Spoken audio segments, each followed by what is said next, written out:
Bismillahirrahmanirrahim. Assalamualaikum warahmatullahi wabarakatuh.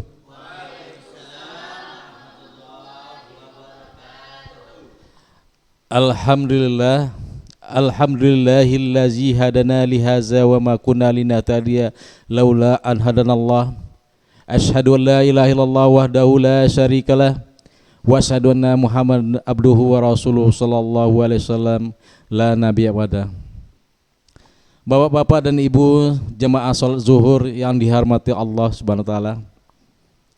Pertama-tama marilah kita panjatkan puji dan syukur kehadiran Allah Subhanahu wa taala yang mana telah memberi kita kesempatan, kesehatan, umur panjang sehingga kita masih bisa datang untuk ke kantor kita ini.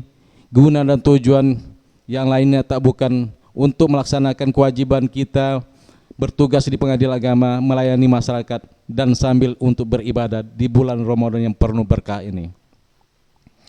Kemudian belakang daripada itu salawat dan salam Allahumma shalli ala sayyidina Muhammad. Tak bosan-bosan pula kita kirimkan kepada revolusi alam yakni Nabi besar kita Muhammad sallallahu alaihi wasallam yang telah membawa ajaran agama Islam dari zaman yang kebodohan kepada zaman yang berilmu pengetahuan yang kita rasakan sekarang ini. Bapak-bapak dan ibu-ibu jamaah sholat zuhur yang saya muliakan. Baiklah, untuk kesempatan ini yang akan menyampaikan tausiah yaitu Bapak Al-Ustadz Eriano. Kebetulan beliau sudah datang di hadapan kita bersama. Gimana kabarnya Pak Ustadz? Sehat? Alhamdulillah. Alhamdulillah, sehat. Itu yang penting Pak Ustadz. Jadi daripada memperpanjang waktu, marilah kita buka aja acara kita pada hari ini. Untuk memperlancarnya kita bacakan sekali seorang basmalah. Bismillahirrahmanirrahim. Kepada Ustadz Eriano kita persilakan dengan segala hormat. Silakan Ustadz.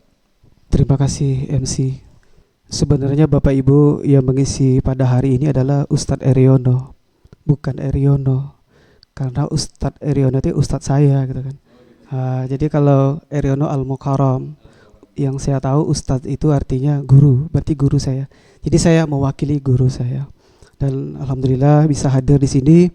Dan memang beda rasanya duduk di sini dengan duduk di sebelah. Kalau di sebelah itu berbagai macam rasa. Kalau di sini sudah tidak ada rasa lagi. Baik, bisa kita mulai. Assalamualaikum warahmatullahi wabarakatuh. Yang menjawab salam, mari sama-sama kita doakan masuk surga, amin. Yang tidak menjawab salam, mari sama-sama kita doakan mereka masuk surga juga. Karena orang yang ciri-ciri masuk surga tidak mungkin mendoakan sahabatnya untuk masuk neraka.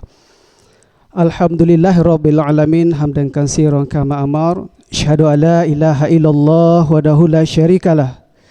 Wa asyhadu anna Muhammadan abduhu wa rasuluhu la nabiyya ba'da. Allahumma shalli wa sallim wa barik ala sayyidina Muhammad wa ala alihi sayyidina Muhammad. Ahadullah Ahmad Ruhullah Muhammad Habibullah Al-Mahdi Khalifatullah. Puji syukur mari sama-sama kita panjatkan kehadirat Allah Subhanahu wa taala dalam kondisi apapun. Baik dalam kondisi keadaan lapang maupun dalam keadaan sempit. Baik dalam kondisi kita rezeki kita banyak maupun rezeki kita dalam keadaan sedikit. Baik dalam keadaan sehat maupun dalam keadaan sakit. Apapun kondisi kita, mari kita bersyukur kepada Allah Subhanahu wa taala. Namun bersyukur kepada Allah Subhanahu wa taala itu terbagi dua. Ada namanya syukurnya orang biasa atau orang awam. Apa dasarnya? Yang sering kita dengar ayatnya yaitu la adzidanakum wa la in kafartum inna adzabi lasyadid. Ini syukurnya orang awam. Syukurnya terukur. Apabila dapat rezeki baru bersyukur. Apabila sebagai rezekinya diambil oleh Allah, maka sudah mulai mengeluh. Aduh, THR ku sedikit. Aduh, gajiku dipotong lagi. Nah, ini syukur seperti ini tetap bersyukur, tapi bersyukur kepada nikmat yang diberikan oleh Allah Subhanahu wa taala, bukan syukur yang hakiki. Kemudian yang kedua, syukur yaitu syukurnya orang-orang ma'rifatullah. Syukur seperti ini tidak memandang nikmat, tetapi bersyukur kepada sang pemberi nikmat. Jadi syukurnya itu dengan rasa cinta kepada Allah Subhanahu wa taala, bukan karena nikmat yang diberikan. Contohnya Nabi Lut alaihissalam. Ketika ditanya oleh umatnya, waktu itu Nabi Lut dalam kondisi sakit, diuji oleh Allah, sakit yang sangat parah sekali, maka ada pertanyaan dari umatnya. Wahai Nabi Lut, bagaimana menurutmu tentang Tuhanmu? Tapi Nabi Lut menjawab, sesungguhnya Allah Maha Pengasih lagi Maha Penyayang. Tak sedikit pun ada rasa sedih di hati Nabi Lut, yang ada adalah rasa sebagai makhluk, rasa cintanya kepada Allah Subhanahu wa taala. Jadi mari kita posisikan, apakah syukur kita karena nikmat Allah yang berupa makhluk, atau kita bersyukur kepada Allah sebagai sang pencipta, sebagai sang khalik. Bapak Ibu jemaah yang dirahmati oleh Allah Subhanahu wa taala, selanjutnya salawat besertakan salam mari sama-sama kita kirimkan buat junjungan alam, yakni Nabi besar Muhammad sallallahu alaihi wasallam, dengan mengucapkan Allahumma shalli ala sayyidina Muhammad wa ala alihi sayyidina Muhammad. Salawat itu macam-macam. Silakan dengan nasyid, silakan. Yang paling pendek sallallahu alaihi wasallam. Ada namanya salawat al-fatih, ada namanya salawat burdah, ada namanya salawat tarhim, berbagai macam-macam salawat, semuanya kepada Nabi besar Muhammad sallallahu alaihi wasallam. Tetapi ada satu salawat yang sangat istimewa, yaitu adalah salawat Jibril. Jadi salawat Jibril ini tidak diajarkan kepada iblis. Jadi dulu ketika iblis diajarkan zikir, salawat itu semuanya diajarkan kecuali satu, yaitu salawat Jibril. Jadi apakah iblis bertauhid? Bertauhid. Iblis dulu berilmu, tinggi ilmunya sampai ke langit ketujuh. Apakah iblis itu soleh? Soleh. Bahkan pernah memimpin para malaikat di langit yang ketujuh. Nah, jadi rumah ibadah itu banyak Bapak Ibu. Ada rumah ibadah di langit ketujuh namanya Baitul Ma'mur. Kalau di bumi namanya Ka'bah. Jadi awal kata dulu ketika ada di bumi itu namanya tempat ibadahnya namanya Bakkah. Bakkah itu ya Ka'bah. Tapi sering runtuh akhirnya dibangun pada zaman Nabi Ibrahim. Kemudian muncul lagi namanya istilahnya masjid. Masjid itu muncul sebenarnya adalah perwakilan dari hati ataupun kolbunya para sahabat. Maka munculnya istilah namanya Masjid Nabawi. Kemudian muncul masjid-masjid yang lain. Itu di dunianya dan di buminya. Kemudian di tubuh manusia ada juga namanya rumah ibadah. Namanya kolbu. Jadi ini sering terhubung. Ketika kita beribadah, terkonek gak dengan kolbu, terkonek gak dengan Baitullah, terkonek gak dengan Baitul Ma'mur, terkonek gak tidak terkonek atau tidakkah kepada Allah Subhanahu wa taala? Maka tidak ada satu pintu pun yang melewati ma'rifatullah kecuali pintunya Nabi besar Muhammad sallallahu alaihi wasallam. Bapak Ibu jemaah yang dirahmati Allah Subhanahu wa taala, berhubung dengan salawat, kita mungkin sering kali bersalawat, mau pagi, sore, siang, kemudian setiap acara kita bersalawat. Tetapi ada perbedaan dari segi rasa. Ya, ada orang bersalawat hari ini bersalawat, maka efek rasanya sampai 1 minggu nggak hilang. Ada orang bersalawat hari ini bersalawat 3 hari baru hilang rasanya. Ada orang bersalawat hari ini bersalawat, hari ini ada rasanya. Tetapi ada orang berselawat setiap hari, rasanya tak ada. Rasa kesejukan di jiwanya tak ada. Apa yang menyebabkan seperti ini? Ini yang harus kita cari. Ada apa? Padahal selawat itu merupakan sarapan kolbu. Jadi kalau mau tahu sarapan kolbu adalah selawat. Sedangkan makanan kolbu adalah zikir. Terserah zikir apa aja. Inilah yang disebut apabila orang sudah punya wirid, maka dia terus berselawat dengan wirid yang sama, terus berzikir dengan wirid yang sama. Jadi wirid itu sebenarnya mengamalkan selawat atau berzikir secara berulang-ulang. Nah, kembali lagi kepada berselawat, sarapan kolbu, setelah sarapan kok nggak ada rasa gitu. Sama kita dengan sarapan fisik, sarapan fikih, setiap hari lontong mungkin 10 piring habis, tapi tak kenyang-kenyang. Ada apa dengan salawat kita? Kenapa? Permasalahannya adalah bahwa kita belum mengenal Nabi Muhammad sallallahu alaihi wasallam secara utuh. Kita masih membahas Nabi Muhammad sallallahu alaihi wasallam dengan nama Habibullah, kekasih Allah. Belum dengan yang lain. Sebenarnya ada tiga nama yang harus kita kenal untuk mengenal Nabi Muhammad sallallahu alaihi wasallam. Yang pertama, kita harus kenal Nabi Muhammad sallallahu alaihi wasallam dengan nama Ahmad. Ahmad, maka ujungnya ada Ruhullah. Jadi Nabi itu ada dua nabi yang dikenal dengan nama Ruhullah. Yang pertama Nabi Adam alaihissalam Ruhullah, yang kedua Nabi Isa alaihissalam Ruhullah. Itu tiupan Allah. Dua. Tetapi yang Ahmad itu jarang dibuka, jarang sekali dibuka. Jadi ada tiga, ya. Keistimewaan Nabi Muhammad SAW sebagai Ruhullah yang dikenal dengan nama Ahmad itu banyak sekali dalilnya. Dalam Al-Quran banyak sekali, tapi kita jarang buka.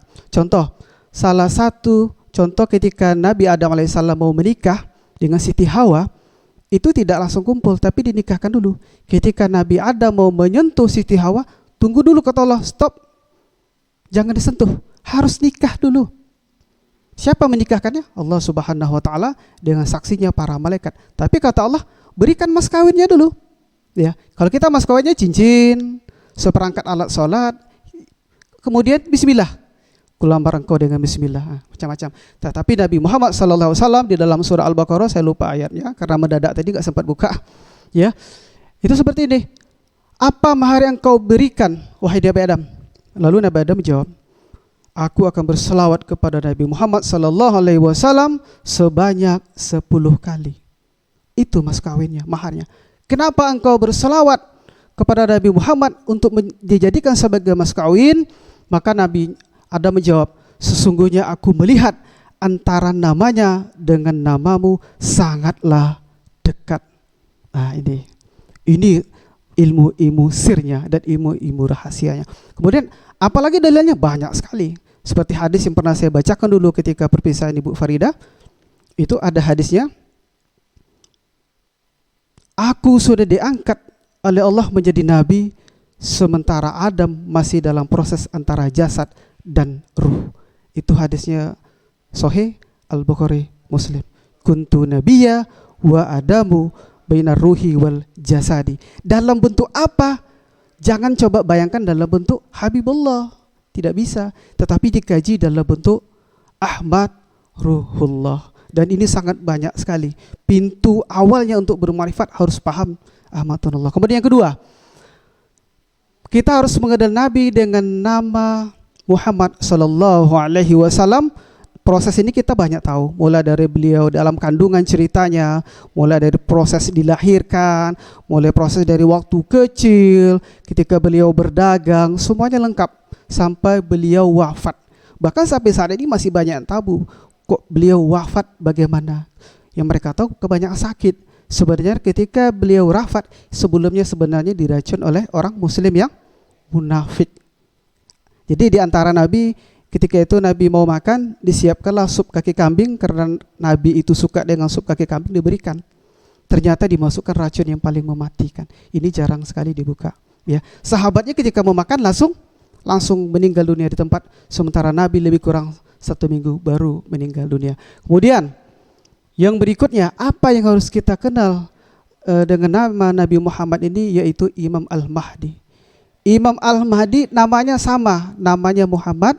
Fisiknya orang lain, dibaiat orang lain, tetapi di dalam nur kolbunya adalah Nur Muhammad sallallahu alaihi wasallam. Jadi kalau mau sempurna rasa kita berselawat, maka kita harus kenal dengan nama-nama tersebut.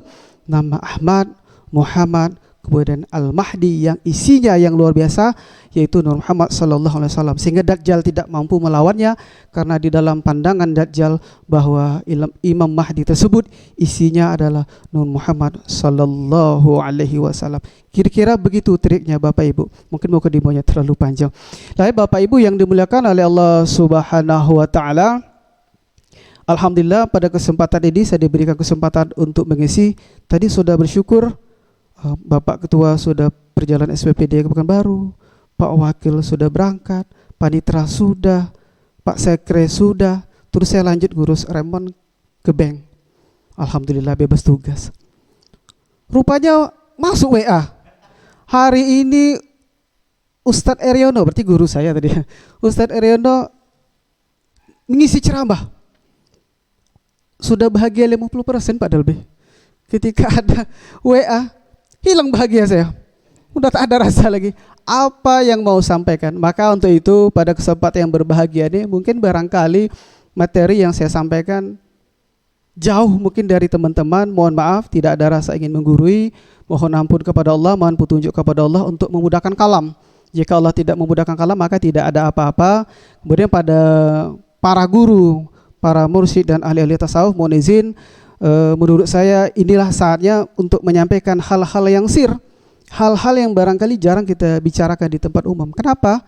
Karena pada zaman sekarang yang sir jahil itu seharusnya disimpan, tetapi terbuka, sangat-sangat terbuka hal-hal sir yang jahil. Salah satu contoh, buka Facebook saja. Mau model apa Bapak Ibu nengok? Enggak dicari, cukup digeser pakai jari saja. Mau orang Cina ada, mau orang Barat ada, mau orang apa lagi? Orang Indonesia pun banyak. Sangat luar biasa. Jadi yang sir-sir jahil yang seharusnya kita simpan itu gampang sekali muncul.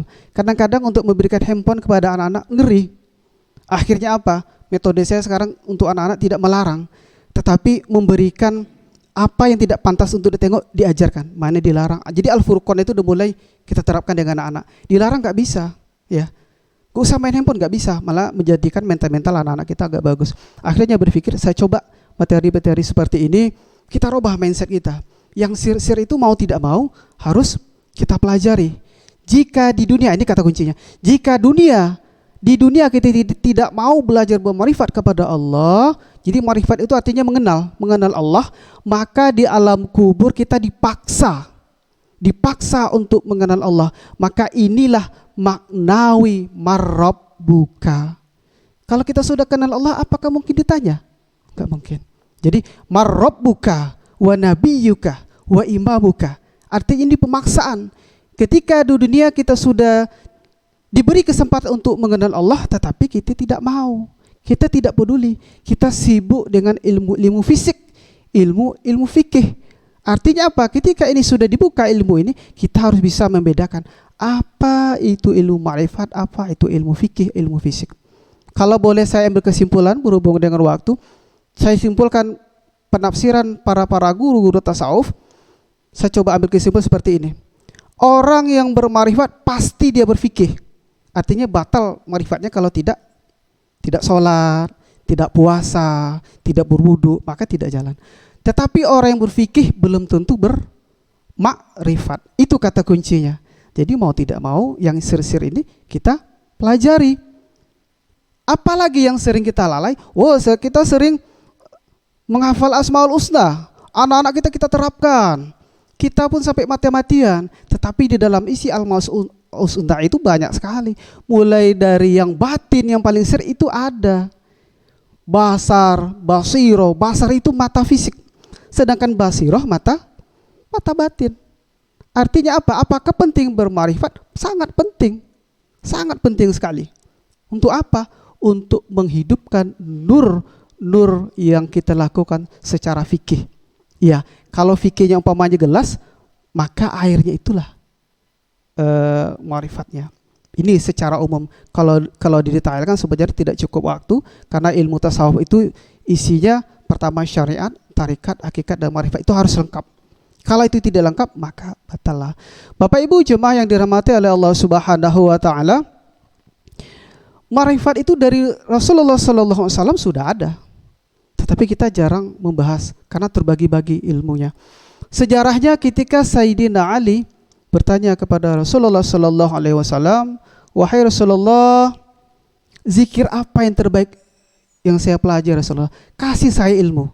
Karena Sayyidina Ali tahu bahwa Nabi Muhammad itu adalah gudangnya ilmu. Seluruh alam semesta ini ilmunya mulainya dari Nabi Muhammad sallallahu alaihi wasallam. Ketika itu Nabi menjawab, zikirlah sebanyak-banyaknya. Maka jangan heran ada orang yang suka zikir banyak-banyak 1000 kali, kemudian sampai puluhan ribu, 15.000. Ini penafsiran yang pertama. Kemudian yang kedua, Ali alaihissalam bertanya, wahai Rasulullah, ajarkanlah zikir yang terbaik untukku. Lalu Nabi Muhammad SAW masih menjawab yang pertanyaan yang sama, zikirlah sebanyak-banyaknya. Maka jangan heran ketika zaman sekarang muncul para tahfiz, para hafiz, muncul berbagai macam, ya, karena ada sejarahnya. Kemudian terakhir, wahai Rasulullah, ajarkanlah zikir terbaik untukku. Karena Sayyidina Ali tahu bahwa Muhammad SAW adalah gudang ilmu alam semesta. Apa kata Nabi Muhammad? Berzikirlah dan bermakrifatlah. Ini kata kunci terakhir. Kenapa diletakkan terakhir? Karena tidak semua makrifat akal manusia yang bisa menerimanya. Ketika cerita sir, kebanyakan otak-otak manusia banyak tak yakin. Kenapa? Kita tidak mau memperdalami ilmu yang sangat rahasia. Jadi bukan sekarang saja ilmu makrifat, dari dulu sudah ada, tetapi tingkatan-tingkatannya kita belum tahu. Bapak Ibu yang dirahmati oleh Allah Subhanahu wa taala, kenapa Nabi dikatakan sebagai gudang ilmu? Nah, inilah yang sir juga sebenarnya. Gudang ilmu, kita sering menyebutkan karena ilmu yang kita dapat bahwa Nabi Muhammad itu adalah ummi, tidak bisa membaca. Tetapi secara maknawi, kenapa Nabi Muhammad dikatakan sebagai ummi, tidak membaca? Nabi Muhammad tidak perlu membaca. Kenapa? Karena seluruh nama Nabi Muhammad tadi, seluruh saya bilang, tidak saya katakan Muhammad dia nanti pangkatnya nanti Habibullah. Maka seluruh nama Nabi Muhammad itu adalah kamusnya ilmu alam semesta. Jadi kalau mau bongkar seluruh ilmu itu ada pada diri Nabi Muhammad sallallahu alaihi wasallam. Di mana lagi rahasianya? Ketika kita baca suratul Fatihah, suratul mustaqim. Kalau secara terjemahannya adalah tunjukkanlah kami jalan yang lurus. Tetapi secara maknawi jalan lurus itu adalah Nabi Muhammad sallallahu alaihi wasallam. Bapak Ibu yang dirahmati oleh Allah Subhanahu wa taala, itu sejarah-sejarahnya yang harus kita tahu bagaimana alam semesta ini terkembang. Kemudian Bapak Ibu yang kedua yang saya sampaikan, ketika posisi kita berada di kantor ini, barangkali orang lain berdoa, ya Allah, dapatkanlah kami pekerjaan di pengadilan. Itu ribuan orang, gak sedikit. Nah, kita diberi kesempatan oleh Allah Subhanahu wa taala, alhamdulillah kita bisa duduk di pengadilan. Artinya apa? Ketika kita masuk di pengadilan, maka tidak mungkin posisi kita sebagai orang yang jahil. Jadi kadang-kadang saya kurang setuju ketika muqaddimah dari kita sering menyebutkan kita diangkat dari alam jahiliyah kepada alam yang berilmu pengetahuan. Ketika kita duduk di sini saya kurang setuju. Karena jahiliyah itu artinya orang yang bodoh. Bodoh itu artinya orang tidak berilmu, orang tidak pandai membaca. Nah, saya tidak yakin di sini yang tidak pandai membaca, semuanya pandai membaca. Saya yakin sekali. Nah, dengan posisi kita sebagai orang berilmu, maka apakah kita aman? Apakah apa yang kita lakukan sudah diridhoi oleh Allah Subhanahu wa taala? Sudah diridhoi oleh Allah Subhanahu wa taala? Itu belum tentu. Masih ada warning-warning yang harus kita waspadai. Kalau kita tidak bermarifat kepada Allah, maka satu lagi, jadi marifat itu ada dua. Kalau tidak bermarifat kepada Allah, maka sudah bisa itu dipastikan. Kalau melalui pengajian, maka sudah dipastikan, maka marifatnya ada marifat azazil, marifat iblis, sudah jelas. Ya, maka yang saya khawatirkan adalah ketika kita berilmu, jangan-jangan hakikat dan marifat kita adalah marifat azazil, bukan marifatullah. Maka tidak heran ketika ilmu banyak, hati belum tenang. Ada aja ide-ide yang jahiliyah itu masih ada. Jangan heran. Artinya apa? Karena secara hakikat kita belum mengarah kepada Allah Subhanahu wa taala. Jadi ini sangat warning. Apa kita berilmu marifatullah atau malah marifat azazil. Nanti kalau ada waktu kita bahas nanti marifat azazil ini apa. Bapak Ibu yang dimuliakan oleh Allah Subhanahu wa taala, apa yang saya khawatirkan? Ketika kita berilmu, kita merasa kita punya ilmu. Itu yang paling halusnya. Yang paling tingginya adalah ketika kita berilmu, kita orang pintar. Ini yang paling bahaya. Ya, hakikat kita berilmu, semakin banyak ilmu, meningkat terus ilmu, maka hakikatnya kita mengenal Allah Subhanahu wa taala. Ini benteng kita supaya kita tidak terjerumus kepada ma'rifatnya Azazil. Jadi semakin banyak ilmu, maka kita asa terus bahwa semakin banyak ilmu saya, maka saya makin mengenal Allah Subhanahu wa taala. Semakin mengenal Allah Subhanahu wa taala, maka punya efek rohani. Apa efek rohaninya? Semakin tawaduk. Ya, jadi kalau semakin tawaduk, kita nggak mungkin senang walaupun bergurau, senang ngasarin teman, sering menyalahin teman, itu nggak mungkin. Menyalahi mitra kerja, itulah kerja kamu. Maka nggak mungkin ada itu lagi. Kenapa nggak dibuat? Itulah Pak, banyak kali kerjaan saya Pak. Ini nggak mungkin lagi. Tetapi orang yang berilmu hakikatnya mengenal Allah, maka dia semakin tawaduk. Kenapa? Karena ilmu itu milik Allah, bukan milik kita. Apa salah satu contoh buktinya? Mungkin dari pagi tadi banyak hafalan. Ketika duduk di sini lupa. Punya kita apa punya Allah? Punya Allah. Jadi gampang saja. Langsung serahkan kepada Allah Subhanahu wa taala. Kemudian yang kedua, apa yang saya khawatirkan adalah ketika kita beribadah bukan untuk Allah Subhanahu wa taala, tetapi kita merasa soleh. Saya tahajud udah sekian tahun. Saya tahajud udah puluhan tahun. Berarti saya udah soleh. Udah banyak bekal saya di surga. Nah, ini yang salah. Salah dalam artian maknawi, bukan salah dalam artian fikih. Kalau fikih sah-sah saja. Ya. Jadi apa perbedaan kita beribadah ketika kita bermakrifat dengan orang berfikih? Sangat jauh beda. Jadi Bapak Ibu, sedikit saya buka. Ketika kita berbicara fikih, maka tingkatan kita beribadah itu ada. Ada tingkatan orang mukmin, ada tingkatan ada tingkatan orang muslim, ada tingkatan orang mukmin, ada tingkatan mukhlisin, dan ada tingkatan muttaqin. Jadi keempat-empatnya masih cabang iman, ya. Kalau kita tidak paham dengan hakikat beribadah kepada Allah, maka paling tinggi itu tingkat mukmin. Itu paling tinggi. Sampai ketika muslim, tingkat muhsin pernah. Kapan? Ketika orang tua kita meninggal dunia, itu paling khusyuk baca Al-Quran itu. Sholatnya paling khusyuk, baca Yasinnya paling khusyuk itu. Kenapa? Karena ada yang hilang dari diri kita, diambil oleh Allah Subhanahu wa taala. Sampai tingkat muttaqin itu udah luar biasa kali. Jadi ini masih cabang-cabang iman, ya, muttaqin. Ada yang tinggi lebih dari itu, ada. Insan kamil. Kalau insan kamil itu, kalau bahasa kita nih, sudah sangat akrab kali. Sudah sangat akrab kali. Apa yang mau kita minta dapat, ya. Tapi harus bermarifat dulu, ya. Itu secara fikih ada tingkat-tingkatannya. Secara marifat ada juga tingkatannya. Ada zikir itu zikir orangnya munafik, itu selevel dengan zikirnya orang muslim. Ada zikirnya orang dalam keadaan sadar, itu selevel dengan tingkatnya orang mukmin. Ada zikirnya marifatu qalbu, setingkat dengan zikirnya orang mukhlisin. Kemudian ada terakhir namanya zikir marifatullah. Dan ini sudah sangat tinggi sekali. Dapat saja mukhlisin itu sudah luar biasa. Sampai ke tingkat qalbu itu sudah luar biasa. Nah, ini yang saya khawatirkan, ibadah banyak tapi bukan karena Allah Subhanahu wa taala. Apalagi contohnya banyak sekali. Ketika berselawat pengen rumah mewah. Saya mau berselawat ya supaya dapat rumah mewah, banyak. Bertawasul boleh. Tak ada masalah. Tetapi niat kita masih kepada makhluk. Apalagi saya mau zikir 100 kali supaya dapat mobil Pajero. Enggak, kalau secara tawasul tak ada masalah. Tetapi secara marifatullah, kita lebih mendahulukan makhluk daripada Allah Subhanahu wa taala. Kemudian yang ketiga yang saya khawatirkan, beramal. Amal banyak sering kita lakukan tetapi masih pengen dipuji, masih pengen ria. Nah, ini dia. Beramal dengan beribadah itu berbeda. Ibadah adalah rutinitas zikir maupun sholawat untuk pribadi. Contoh sholat fardu, ini ibadah pribadi.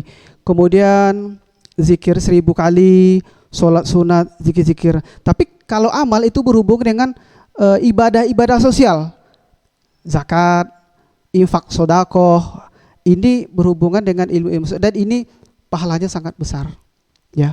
Jadi kalau banyak sih riwayat yang lain, kalau satu malam suntuk kita beriktikaf di masjid dibandingkan dengan kita membantu tetangga yang membutuhkan, maka lebih utama kita membantu tetangga yang membutuhkan daripada kita iktikaf semalam satu suntuk. Jadi ini berhubungan dengan nilai-nilai ibadah, bukan berarti ini harus marifat, ini harus tidak. Tetapi marifat memberikan nilai yang tinggi daripada tidak bermarifat, ya. Kemudian kita mengkaji marifat saja itu nilainya 1000 rakaat daripada melaksanakan sholat sunat biasa. Kita sholat sunat biasa nih, terus kita mengkaji marifat, maka diberikan nilai oleh Allah Subhanahu wa taala sampai 1000 nilai ataupun 1000 derajat, atau apa satuan yang paling bagus ya, ialah 1000. Kemudian ketika seseorang melakukan ibadah bermarifat kepada Allah, maka nilai ibadahnya sebesar 70.000 banding 1. Sangat jauh, 70.000. Umpamanya kita salawatnya 1 kali, orang berfikir biasa saja. Ketika orang bermarifat, maka 70.000 berat timbangannya. Sangat luar biasa sekali. Artinya apa? Saya mengajak kita semua pelan-pelan. Yuk kita belajar marifat, mumpung kita masih hidup di dunia. Besok tidak ada kesempatan lagi ketika dunia, mari pelan-pelan, ya. Yang terasa biasa ilmu-ilmu yang kita pelajari, ibadah yang kita fahami, amal-amal yang kita lakukan, yuk kita benar-benar untuk Allah Subhanahu wa taala. Bapak Ibu yang dirahmati oleh Allah Subhanahu wa taala. Kemudian yang ketiga, ini saya sengaja panjang nih karena Pak Ketua nggak ada ini.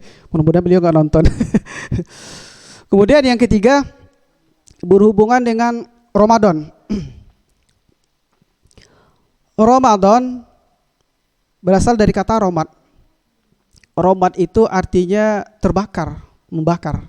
Sementara setiap awal bulan Ramadan kita sering mengucapkan marhaban ya Ramadan. Selamat datang ya Ramadan, dan kita bergembira. Tetapi kalau kita maknai coba, selamat datang yang membakar. Makna ke sana. Apa yang dibakar? Nah, ini pertanyaannya. Yang dibakar adalah sisi ego manusia. Itu yang dibakar. Apa ego? Sisi nafsianya manusia. Ya. Jadi kalau kita berpikir menabung amal di bulan Ramadan itu bagus. Tetapi kalau tidak tahu asal usul apa yang dibakar, maka 50% biasanya rasa kita berpuasa itu akan hilang. Nah, inilah modal awal kita bagaimana rasa bahagia itu muncul ketika bulan Ramadan itu datang. Berdasarkan kisah Israel, ini bukan hadis tetapi kisah dari masa-masa Israel. Dia ada 2 versi, tetapi versi kedua yang saya ambil. Ketika itu Allah Subhanahu wa taala berdialog antara akal dan nafsu. Nafsu itu artinya keinginan.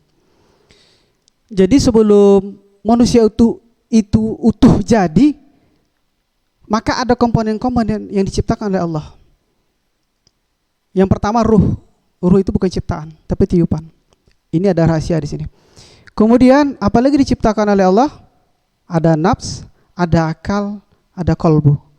Tetapi Allah mengadakan dialog, percakapan. Ketika waktu itu dipanggil akal. Wahai akal, kamu siapa dan aku siapa? Allah bertanya. Lalu akal menjawab, aku adalah ciptaanmu ya Allah, dan engkau adalah sang khalik yang menciptakanku. Cukup 1 kali aja langsung mengakui bahwa Allah itu sang khalik. Nah, inilah orang-orang rasional, ketika menemukan kebenaran dia kan gak akan banyak tanya lagi. Benar itu benar, benar itu kebenaran, benar itu bukan hak saya. Ini yang pertama. Kemudian yang kedua dipanggil nafs. Wahai nafs, kesinilah, engkau siapa dan aku siapa? Lalu nafs menjawab, aku adalah aku dan engkau adalah engkau. Kemudian nafs dimasukkanlah ke dalam api neraka selama 3000 tahun. Kemudian diangkat lagi. Setelah diangkat, ditanya lagi, wahai nafs, kamu siapa dan aku siapa? Nafs masih menjawab pertanyaan sama. Engkau adalah engkau dan aku adalah aku. Masih sama pertanyaannya. Kemudian Allah masih bakar lagi ke dalam api neraka sampai 3 kali. Dimasukkanlah selama 3000 tahun. Kemudian diangkat lagi, dan ditanya lagi, benar ya Allah bahwa aku adalah makhluk yang engkau ciptakan, sementara engkau adalah sang khalik yang menciptakanku. Inilah yang terjadi pada kita. Ketika badan masih kuat, akal masih mantap, duit masih banyak, posisi masih mantap, maka tak segan-segan kita berkata, kalau tidak saya, tak selesai orang tuh. Kalau tidak saya yang mengurusnya, tak selesai urusan orang itu. Kalimat-kalimat seperti inilah posisi kita masih dalam bentuk nafs yang belum tunduk kepada Allah Subhanahu wa ta'ala. Maka setiap tahunnya datang Ramadan. Datang Ramadan untuk membakar nafs, membakar sisi ego manusia. Bapak Ibu yang dimuliakan oleh Allah Subhanahu wa ta'ala, ini yang harus kita fahami, bahwa puasa itu sebenarnya awalnya adalah untuk membakar sisi ego manusia. Kemudian yang berikutnya, ketika manusia itu belum jadi, anggaplah kita ambil pada zaman sekarang, ketika posisi manusia itu masih di dalam perut, maka yang pertama sekali dimasukkan ke dalam tubuh manusia itu adalah ruh. Dimasukkanlah tubuh itu, ruh. Yang pertama sekali lebih kurang 33 kata di dalam Al-Quran. Kemudian yang kedua, barulah dimasukkan nafs. Banyaknya sama, 33 kata di dalam Al-Quran. Artinya antara sifat takwa, ruh tadi, dengan nafs itu sama. Di antara itu, jadi di atas itu sifat takwa ruh, yang di bawah itu nafs. Jadi kalau seandainya parameter kita sampai ke atas melewati kolbu, jadi di tengah-tengah itu kolbu, bolak-balik. Elastis, itu makna kolbu. Ketika kadang baik, kadang jahat, kadang baik, kadang jahat, kadang benar, kadang tidak, maka posisi kita kolbu. Ketika ada niat berhubungan dengan nafs, aneh-aneh saja kadang perkataannya, fikirannya, yang diinginkan yang aneh-aneh saja, maka bisa di bawah kolbu. Kalau sudah parameternya di bawah kolbu, maka ketika itu posisi kita mendekati binatang, ya. Makanya berpikir panjang. Kalau ada yang aneh-aneh pikiran kita, perkataan kita dengan para sahabat itu, berpikir panjang lah gitu. Artinya waktu itu posisi kita di bawah kolbu, mendekati binatang. Sementara pemikir kita berusaha untuk yang baik-baik, menyampaikan kalimat yang baik-baik, maka posisi kita di atas kolbu, mendekati sifat takwa dan mendekati sifat para malaikat. Jadi manusia itu lengkap. Mau jadi malaikat silakan, mau jadi di antara itu silakan, mau jadi binatang silakan. Maka kita harus faham. Kemudian Bapak Ibu yang dimuliakan oleh Allah Subhanahu wa ta'ala, ditiupkanlah ruh, kemudian dimasukkannya nafs ke dalam kolbu, ke dalam tubuh, maka nafs itu menyerap. Diserapnya mulai dari kepala, rambut, mata, telinga, hidung, hati, tenggorokan, tubuh, dan tak satu pun tubuh yang selamat. Semuanya dimasukkan nafs. Setelah dimasukkan nafs, maka nafs terbagi tiga. Ya, terbagi tiga. Yang dua itu disebutkan namanya keinginan rendah, sedangkan yang satu lagi disebut dengan keinginan tinggi. Ya, keinginan rendah terbagi dua. Yang pertama syahwat. Syahwat keinginan yang berhubungan dengan wujud yang tampak, yang bisa dipegang. Contoh, pengen istri. Istri kan nampak tuh. Kalau gaib itu lain lagi istri itu. Udah sendal bolong lagi. Ya, pengen istri, pengen rumah, pengen mobil, pengen THR, itu udah pasti itu. Ya, berbentuk wujud itu senang. Ini namanya keinginan rendah yang pertama, namanya syahwat. Berarti kalau kita punya keinginan dalam bentuk wujud, kita sudah paham. Oh, ternyata ini dalam bentuk syahwat. Kemudian yang kedua, keinginan rendahnya adalah yang disebut dengan hawa. Keinginan yang tidak tampak oleh mata. Dipuji. Mohon maaf cakap, pengen jabatan, pengen disanjung, hebat kamu ya, luar biasa kamu ya. Itu ada rasa keinginan. Kalau ada orang yang memuji silakan, tetapi tidak ada rasa di sininya, nggak ada, di kolbunya tidak ada ingin dipuji. Langsung ketika dipuji maka langsung diserahkan kepada Allah Subhanahu wa ta'ala. Ini keinginan rendah. Kemudian yang ketiga namanya keinginan tinggi yang disebut dengan himmah. Jadi keinginan himmah adalah keinginan semata-mata karena Allah Subhanahu wa ta'ala. Contoh, ketika dapat THR, alhamdulillah dapat THR, tak lupa ngasih orang tua, tak lupa ngasih anak yatim. Jadi sama yang didapatkan tetapi karena Allah Subhanahu wa ta'ala. berbagi. Kemudian kalau berdoa bukan untuk diri sendiri saja, tetangga didoain, orang tua tak lupa, kawan-kawan baik yang jahat ataupun jahil didoakan juga. Nah, inilah contoh-contoh keinginan yang tinggi. Jadi ketika nafs masuk ke tubuh, ada dibagi 3 nafsnya, ada keinginan syahwat, hawa, kemudian keinginan himmah. Jika ini udah kompleks semuanya dan hanya karena Allah Subhanahu wa taala, maka inilah pakaian-pakaian tajrid. Tajrid ini melepaskan pakaian dunia. Hubud dunia itu sudah ada. Tetapi kalau tidak faham dengan ini, itu biasanya ingin saja tetapi belum sampai. Jadi keinginan tanda panah itulah hakikat sebenarnya. Hakikatnya bukan karena ingin mendapatkan pujian-pujian nafs, tapi karena Allah Subhanahu wa taala. Kemudian Bapak Ibu yang dimuliakan oleh Allah Subhanahu wa taala, berhubungan dengan nafs tadi, jika kita sering mendengar zikir-zikir makom, nah ini rahasianya. Zikir-zikir makom, ada orang-orang ahli tarekat, ini makomnya di sini zikirnya, ini makomnya di sini. Pernah dengar kan Bapak Ibu? Tetapi kita sering sering ngambang, kita sering tabu mendengarnya. Jadi zikir yang ada makomnya, makom itu tempat. Zikir yang ada makomnya, yang ada tempat, berarti di tempat zikir itu masih ada nafs. Nah, makanya ada makom kolbu, ada makomnya di lidah. Jadi teknis berzikir itu Bapak Ibu, ada nama zikir lisan, ada nama zikir kolbu, ada namanya zikir anfas. Anfas itu yang paling tinggi, dia tidak diucapkan. Tapi kalau masih ada tempatnya di kolbu, inilah makom-makom zikir. Biasanya kalau ada Buya Muslim, beliau faham ini makom-makom. Tetapi ini sangat luar biasa sekali. Inilah jembatan kita untuk mengenal Allah Subhanahu wa taala. Bapak Ibu yang dimuliakan oleh Allah Subhanahu wa taala. Kemudian yang terakhir, karena berhubungan dengan Ramadan, yang terakhir singkat saja saya jelaskan. Menurut Imam Al-Ghazali, puasa itu dibagi 3.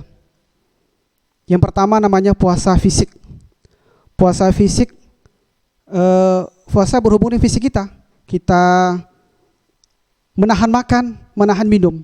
Walaupun di rumah kita ada makanan, ada minuman, walaupun terhidang dengan mewah, maka kita tidak mau memakannya. Kenapa tidak mau memakannya? Karena kita iman kita kepada Allah Subhanahu wa taala. Jadi fisik kita benar-benar kita puasakan. Makanya puasa diposisikan ibadah tertinggi oleh Allah Subhanahu wa taala karena 2 hal. Yang pertama, ibadah puasa adalah karena sirrun, karena kerahasiaannya. Kenapa dikatakan rahasia? Karena kita dengan Allah lah yang tahu. Apakah teman kita berpuasa atau tidak, kita tidak tahu. Apakah dia pura-pura puasa, kita juga tidak tahu. Maka inilah yang menjadikan posisi puasa sebagai ibadah yang tertinggi. Kedua, puasa merupakan ibadah batin.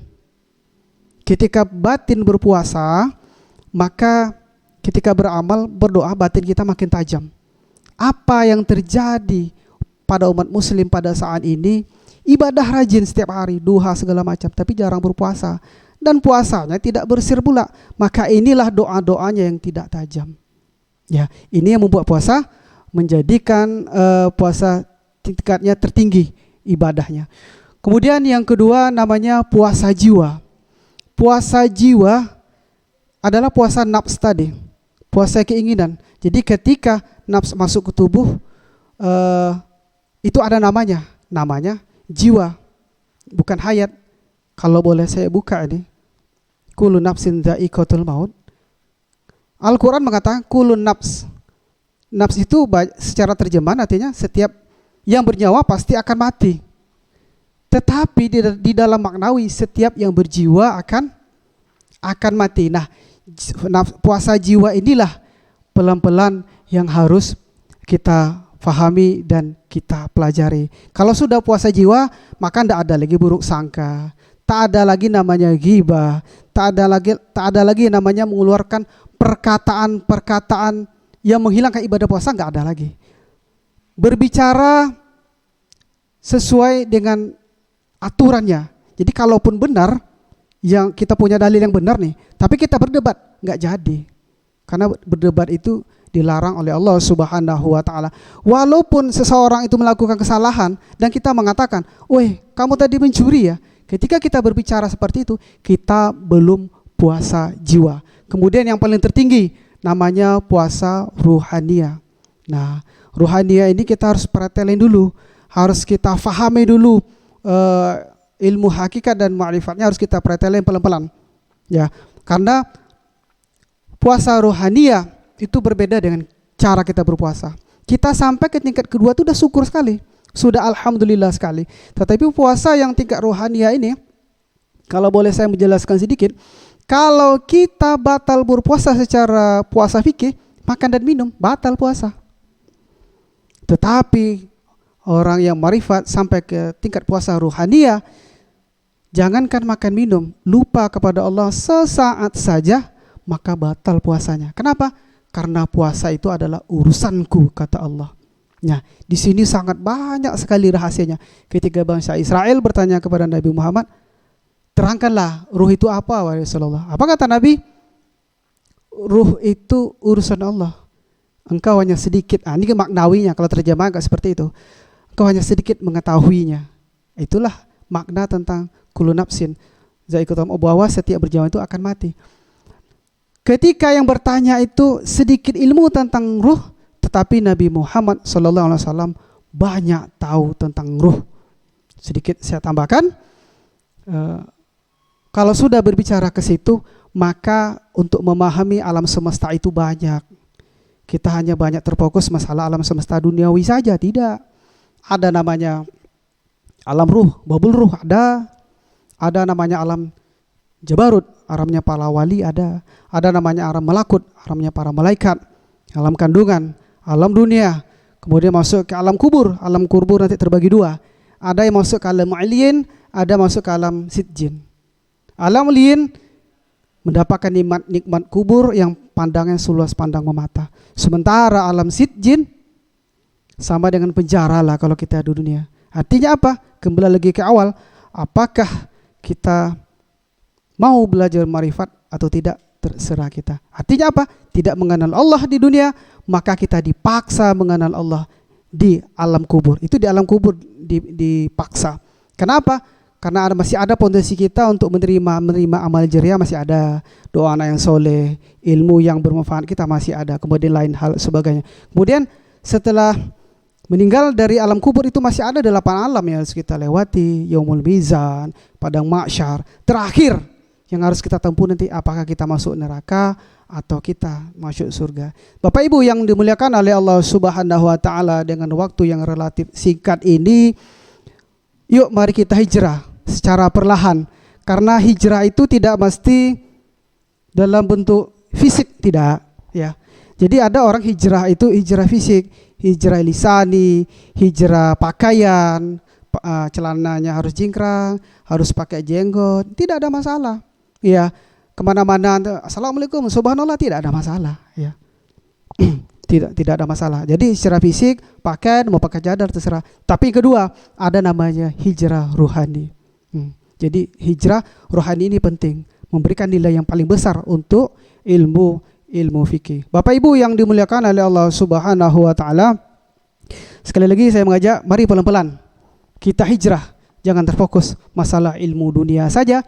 Ilmu dunia bisa kita pindahkan menjadi ilmu akhirat kalau kita paham berhakikat dan ma'rifat. Hakikat, kalau kita tanya-tanya, mana sih yang lebih dahulu, ilmu hakikat atau ilmu fikih atau ilmu syariat? Berdasarkan perjalanan Nabi Musa alaihissalam kepada Nabi Idris, waktu itu Nabi Idris berkata, ketika itu Nabi Idris membunuh seorang anak, Nabi Musa marah. Nah, Nabi Musa marah, kenapa dibunuh anak kecil? Itulah Musa, kau tak akan sanggup mengikutku. Sesungguhnya sebelum aku membunuh, aku sudah diperintahkan. Siapa yang memerintah, itulah yang harus dirahasiakan. Jadi kalau dapat mengarah ke sana, pelan-pelan kita buka. Siapa yang memerintahkan? Jadi lebih dulu membunuh atau diperintahkan? Nah, jadi kalau kembali kita ke dunia sekarang, zaman sekarang, lebih dulu syariat atau hakikat?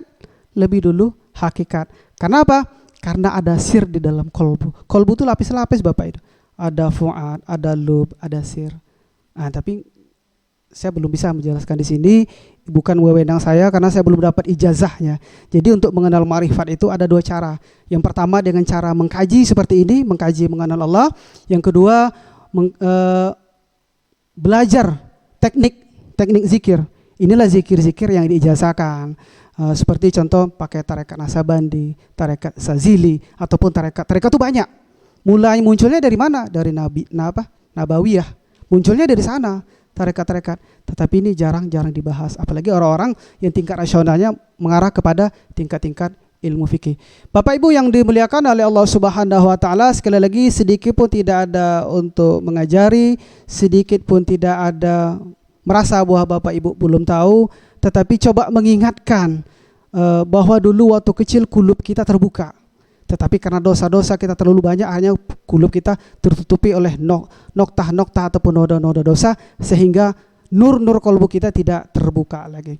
Bapak Ibu yang dimuliakan oleh Allah Subhanahu wa taala, mohon ampun kepada Allah Subhanahu wa taala apabila ada kesalahan kalam, kesalahan kata, barangkali menyinggung Bapak Ibu, atau barangkali ilmu saya yang kurang pas, artinya saya siap ditegur, siap untuk diluruskan. Kalau seandainya ada yang salah bicara, salah cakap, mohon maaf. Bapak Ibu yang dimuliakan Allah Subhanahu wa taala, hari ini Ramadan yang keberapa Bapak Ibu? Saya lupa, terlalu panjang ceramah, lupa saya. 26 kalau hitungan Muhammadiyah nanti sekitar 25. Sementara kalau ikut pemerintah nanti 26. Ya, jadi tinggal beberapa hari lagi. Mari kita terus semangat. Jadi semangat itu mulai dari awal Ramadan sampai akhir Ramadan itu kita harus semangat. Ketika Ramadan ini sudah berjalan dan Lailatul Qadar nanti sudah turun, maka nasib kita 1 tahun yang akan datang itu sudah ditulis sampai setahun yang akan datang. Rezeki kita, ajal kita, semuanya sudah dituliskan. Maka perbanyak doa di bulan suci Ramadan ini. Apapun kondisi kita, apapun yang ingin kita inginkan, maka serahkan kepada Allah Subhanahu wa taala. Jangan heran ketika menyambut sebelum bulan suci Ramadan banyak yang meninggal dunia, ada yang meninggal ketika Ramadan. Karena ketika Lailatul Qadar turun, maka nasib kita yang 1 tahun yang akan datang itu sudah ditentukan. Maka perbanyaklah ibadah, berdoa kepada Allah, perbanyak berbaik sangka ya. Jadi ini bukan hadis, bukan apa, tapi perkataan para ulama bahwa untuk menghindari su'ul khatimah maka hindarilah su'udzon. Jadi kalau sudah su'udzon, ciri-ciri kita su'ul khatimah itu sudah ada. Baiklah Bapak Ibu yang dimuliakan oleh Allah Subhanahu wa taala, mungkin terlalu panjang, mohon maaf atas segala kekurangan. Bila taufiq wal hidayah. Assalamualaikum warahmatullahi wabarakatuh. Waalaikumsalam warahmatullahi wabarakatuh. Masya Allah, luar biasa penyampaian Ustadz kita ini. Dengan panjang lebarnya telah menyampaikan kepada kita bersama dengan mengajak kita berhijrah, yaitu dengan cara gimana di bulan Ramadan yang penuh berkah ini kita memperbanyak ibadah, yaitu dengan bersyukur atas nikmat yang diberikan Allah, dengan bersalawat juga kepada Nabi. Semoga apa yang disampaikan beliau tadi kita bisa ngambil iktibar, pelajaran. Semoga kita ini umat Nabi Muhammad yang betul-betul menjalankan syariat agama Islam.